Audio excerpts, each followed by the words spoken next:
Avant de plonger dans cette histoire incroyable, pensez à vous abonner à la chaîne et à activer la cloche. Ici, chaque récit a quelque chose à dire, et vous ne voudrez pas en manquer un seul. Le ciel de New York était d'un bleu cruel ce matin-là. Un de ces bleus arrogants, indifférents au destin des cœurs humains. Dans la suite nuptiale du Grand Wellington Hotel, au 32e étage, Naomi Carter se tenait immobile devant le miroir. La robe blanche épousait son corps comme une promesse éternelle. Soie italienne, corsage brodé à la main, traîne interminable, tout avait été conçu pour faire d'elle la femme la plus admirée de la journée. Mais ce n'était pas la robe qui la faisait trembler. C'était l'attente. Aujourd'hui, tu deviens Madame Whitmore, murmura sa meilleure amie, Lena Brooks, la voix pleine d'émotion. Naomi esquissa un sourire. Un sourire fragile. Ethan Whitmore. L'homme qu'elle aimait depuis 5 ans. Héritier d'une puissante famille d'investisseurs. Charismatique, sûr de lui, toujours entouré de luxe. Il lui avait promis une vie de sécurité, de respect, d'amour. Elle avait cru chaque mot. Derrière la porte, silencieux comme une ombre, se tenait Daniel Reed, son garde du corps personnel. Costume noir impeccable, oreillettes discrètes, regard vigilant. Depuis 2 ans, il était partout, à ses déplacements, à ses galas, à ses voyages. Il parlait peu. Observait beaucoup. Naomi n'avait jamais vraiment fait attention à lui, sauf pour cette étrange sensation de calme qu'elle ressentait quand il était là. À 10h47 précise, le téléphone de Naomi vibra. Un message inconnu. Un simple lien vidéo. Probablement un invité en retard, dit Lena en haussant les épaules. Naomi appuya. Et le monde s'arrêta. La vidéo montrait Ethan. Nu. Haletant. Dans une chambre d'hôtel qu'elle reconnut aussitôt, la suite présidentielle du même hôtel. Avec lui, une femme. Jeune. Blonde. Brillant. La date, l'heure, le lieu, tout était d'aujourd'hui. D'il y a moins d'1 heure. La main de Naomi lâcha le téléphone. Il tomba sur le tapis épais sans bruit, comme si même le sol refusait d'amplifier la catastrophe. Naomi, murmura Lena. Les oreilles de Naomi bourdonnaient. Son cœur battait trop fort. Trop vite. Ses genoux fléchirent. Il est avec quelqu'un d'autre, aujourd'hui. Les larmes ne venaient pas. Pas encore. Il y avait d'abord le choc. La trahison brute. Le goût métallique de l'humiliation. À l'extérieur, la musique du mariage commença. Les invités s'asseyaient. Le prêtre souriait. Ethan attendait à l'autel, impeccable dans son costume sur mesure. Naomi se leva lentement. Elle s'approcha de la porte. L'ouvrit. Daniel Reed leva immédiatement les yeux vers elle. Pour la première fois, il vit son regard brisé. Annulez tout, dit-elle d'une voix calme, trop calme. Madame Carter? Non. Aujourd'hui, je ne serai pas une victime. Elle inspira profondément. Puis, dans un murmure que lui seul entendit. Et je ne marcherai pas seule. Daniel hocha la tête. Personne ne savait encore que ce garde du corps discret n'était pas seulement là pour protéger sa vie. Mais qu'il allait changer son destin. Et que ce mariage brisé allait révéler un secret capable de faire trembler les plus grandes entreprises du pays. Les portes de la salle de cérémonie s'ouvrirent lentement. Les conversations s'éteignirent aussitôt. Les invités se levèrent. Les téléphones furent prêts. Mais quelque chose clochait. Naomi Carter avançait seule. Pas de sourire. Pas de bouquet levé. Son visage était calme, presque glacial, un calme qui faisait peur. À sa droite, à un pas derrière elle, marchait Daniel Reed. Un garde du corps n'avait rien à faire là. Les murmures commencèrent. Où est le père de la mariée? Pourquoi le garde est-il avec elle? À l'hôtel, Ethan Whitmore fronça légèrement les sourcils. Il esquissa un sourire forcé, persuadé qu'il s'agissait d'un caprice de dernière minute. Naomi s'arrêta à quelques mètres de lui. La musique s'interrompit. Avant que cette cérémonie continue, dit-elle d'une voix claire, amplifiée par le micro, je dois dire la vérité. Un silence lourd s'abattit sur la salle. Ethan chuchota, nerveux. Naomi, pas maintenant. Elle leva la main. Si. Maintenant. Elle sortit son téléphone. Un seul geste. L'écran géant derrière l'hôtel s'alluma. La vidéo démarra. Les respirations se figèrent. Les chuchotements se transformèrent en halètements. Certains invités détournèrent le regard. D'autres fixaient l'écran, incrédules. Ethan Whitmore, nu, riant, embrassant une autre femme. Daté. Localisé. Indiscutable. La mère d'Ethan porta la main à sa bouche. Un investisseur important se leva, livide. La femme sur la vidéo était une assistante connue du groupe Whitmore. C'est un montage, cria Ethan. Naomi s'approcha d'un pas. Suite présidentielle. À 9h32. Tu veux que je cite aussi le numéro de chambre? Ethan blêmit. Elle continua, implacable. Aujourd'hui, j'ai compris une chose. Ce mariage n'était pas une promesse. C'était une transaction. Et moi, j'étais le trophée. Elle se tourna vers les invités. Je refuse d'être humiliée en silence. Je refuse de sourire pendant qu'on me trahit. Puis, lentement, elle se retourna vers Daniel. Leurs regards se croisèrent. Daniel, restez avec moi. Il répondit sans hésiter. Toujours. Ce simple mot fit plus de bruit que la vidéo. Ethan éclata. C'est ridicule. Tu ne peux pas annuler un mariage pour ça. Naomi sourit enfin. Mais ce n'était pas un sourire doux. Regarde bien, Ethan. Je ne l'annule pas. Je le transforme. Elle retira lentement la bague de fiançailles. La posa sur l'autel. Puis elle se détourna. Les portes se rouvrirent. Naomi sortit, la tête haute. Daniel à ses côtés. Derrière eux, un empire vacillait. Devant eux, personne ne savait encore que l'homme silencieux en costume noir n'était pas seulement un garde du corps, mais un CEO dont le nom ferait bientôt trembler Wall Street. La limousine s'éloigna du Grand Wellington Hotel sous les regards médusés des invités restés figés.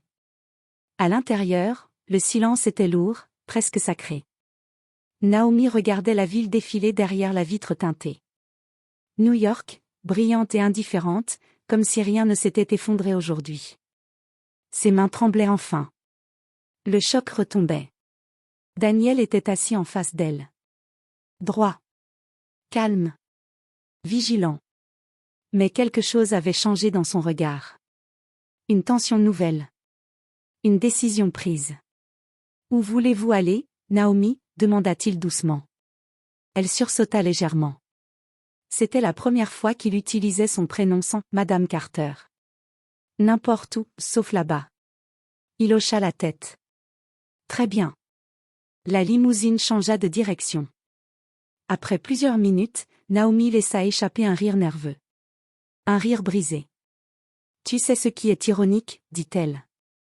Toute ma vie, j'ai été entourée d'hommes puissants.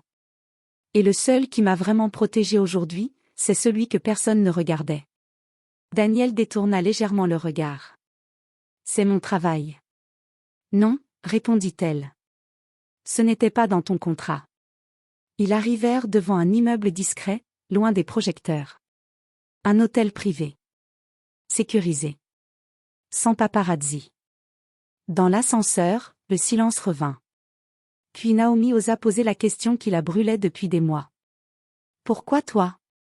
Daniel fronça les sourcils. Comment ça? Tu aurais pu travailler pour n'importe qui. Pourquoi accepter de protéger la fiancée d'un homme que, tu semblais mépriser? L'ascenseur s'arrêta.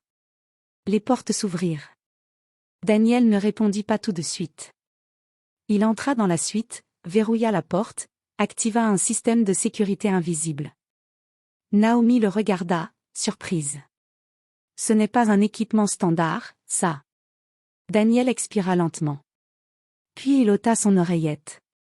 Pour la première fois, il posa les armes invisibles. Parce que je savais, dit-il enfin. Je savais qui était vraiment Ethan Whitmore. Naomi sentit son cœur se serrer. Comment? Il la regarda droit dans les yeux. Parce que son groupe essayait de racheter mon entreprise. Silence. Ton entreprise? Daniel esquissa un sourire bref, sans fierté. Reed Global Solutions. Sécurité, technologie, énergie. Naomi recula d'un pas. Attends, le CEO fantôme? Celui dont personne n'a jamais vu le visage? C'est moi. Le monde vacilla une seconde. Alors pourquoi te cacher? Parce que le pouvoir attire les ennemis. Et parce que je voulais observer. Il la regarda avec une intensité nouvelle. Observer Ethan. Et m'assurer que, le jour où il tomberait, tu ne tomberais pas avec lui. Les larmes montèrent enfin aux yeux de Naomi. Tu savais, et tu ne m'as rien dit. Je ne pouvais pas. Mais je pouvais rester.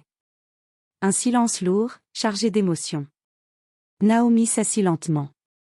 Toute ma vie, on m'a aimé pour ce que je représentais. Jamais pour ce que j'étais. Daniel s'approcha, prudemment. Moi, je vous ai vu quand personne ne regardait. Leurs regards se croisèrent. Ce n'était pas encore de l'amour. Mais c'était le début d'une vérité. Et pendant ce temps, au Grand Wellington, Ethan Whitmore jurait de se venger. Il ignorait encore que le pire ennemi qu'il s'était créé portait un simple costume noir et connaissait déjà toutes ses failles. Le lendemain matin, New York s'était réveillé avec un nouveau scandale. Mariage annulé, le futur mari pris en flagrant délit. L'empire Whitmore vacille. Qui est l'homme mystérieux aux côtés de la mariée? Les écrans défilaient dans la suite silencieuse. Naomi regardait les images sans vraiment les voir. Chaque titre était un rappel brutal, mais aussi une étrange libération. Daniel, debout près de la fenêtre, parlait à voix basse au téléphone. Son ton n'était plus celui d'un garde du corps. C'était celui d'un homme habitué à donner des ordres, et à être obéi. Activez le plan Sigma. Oui. Aujourd'hui. Pas de fuite. Il raccrocha. Naomi le regarda. Qu'est-ce que tu fais? Il se tourna vers elle. Je termine ce qu'Ethan a commencé. Il posa une tablette sur la table basse. Des graphiques. Des contrats. Des virements offshore. Whitmore Group blanchissait de l'argent via des filiales écrans. J'ai laissé des traces. Volontairement. Naomi blêmit. Tu l'as piégé? Non. Je lui ai donné la corde. Il a choisi de se pendre avec. À midi, la nouvelle tomba. Les autorités fédérales perquisitionnaient le siège du Whitmore Group. Les partenaires se retiraient. Les actions s'effondraient. Dans son bureau, Ethan regardait son empire s'écrouler en temps réel. Il comprit trop tard. Daniel Reed? Murmura-t-il, livide. Ce n'était pas un garde. C'était le juge. Pendant ce temps, dans la suite, l'atmosphère avait changé.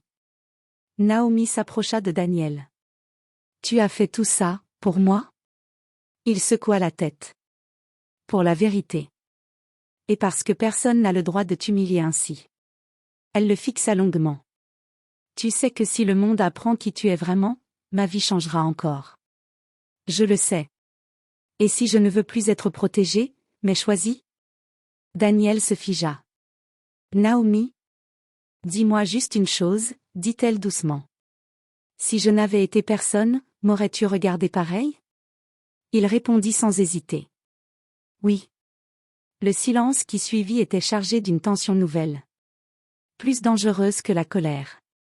Plus fragile que la peur. Ils étaient proches. Trop proches. Ce que tu ressens. Commença-t-il. Je sais, murmura-t-elle. C'est compliqué. Et risqué. Mais vrai. Leurs mains se frôlèrent. Un frisson traversa Naomi. À cet instant précis, un message apparut sur le téléphone de Daniel. Ethan Whitmore a été placé en garde à vue. Daniel leva les yeux vers Naomi. C'est fini. Elle inspira profondément. Non, dit-elle. C'est le début. Car pour la première fois de sa vie, Naomi ne fuyait pas le chaos. Elle le traversait, avec un homme qui n'avait jamais eu besoin de se montrer pour être puissant. 3 mois plus tard. Le monde n'avait toujours pas oublié le scandale du mariage avorté. Mais il parlait désormais d'autre chose. Whitmore Group avait officiellement fait faillite. Ethan Whitmore attendait son procès, abandonné par ceux qu'il appelait autrefois frères ou partenaires. L'homme qui croyait posséder tout avait perdu jusqu'à son nom. Quant à Naomi Carter, elle avait disparu des projecteurs. Ce matin-là, elle se tenait dans un jardin privé surplombant l'océan, quelque part en Californie. Pas de paparazzi. Pas de luxe ostentatoire. Juste le bruit des vagues, et une paix nouvelle. Elle portait une robe simple. Ivoire. Sans traîne. Pas celle d'une femme exhibée. Celle d'une femme qui choisit. Les invités étaient peu nombreux. Des amis sincères. Des collaborateurs loyaux. Et quelques visages influents du monde des affaires, silencieux mais respectueux. Quand Daniel Reed apparut, les murmures parcoururent l'assemblée. Pas parce qu'il était élégant. Mais parce que l'écran derrière lui s'alluma. Reed Global Solutions, conférence mondiale. Les journalistes présents comprirent avant les autres. Attendez. C'est lui? Daniel prit la parole. Calme. Clair. Sans masque. Pendant des années, j'ai dirigé mon entreprise dans l'ombre. Aujourd'hui, je révèle qui je suis.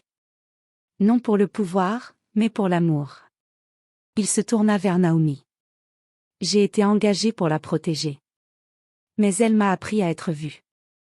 Naomi sentit les larmes monter. Et moi, dit-elle, la voix ferme, j'ai cru aimer un homme qui me montrait le monde. Jusqu'à ce qu'un autre m'apprenne à me tenir debout dedans. Ils se prirent les mains. Le prêtre sourit. Daniel Reed, acceptez-vous Naomi Carter? Oui. Sans condition. Naomi Carter? Oui. Sans peur. Quand ils s'embrassèrent, ce ne fut pas sous des applaudissements bruyants. Mais sous un silence respectueux. Celui qu'on réserve aux vérités rares. Plus tard, les médias titrèrent. De garde du corps à CEO, l'homme qui a tout caché pour mieux l'aimer. Elle a perdu un fiancé, mais gagné une vie. Naomi regarda Daniel, le soir venu. Tu sais, si tu avais été riche, puissant, visible dès le départ, je ne t'aurais peut-être jamais vu. Il sourit. Alors je me cacherai encore. Elle posa sa tête contre son épaule. Car parfois, il faut perdre un mariage pour gagner un destin. Et parfois, l'homme qui te protège en silence est celui qui t'aimera le plus fort.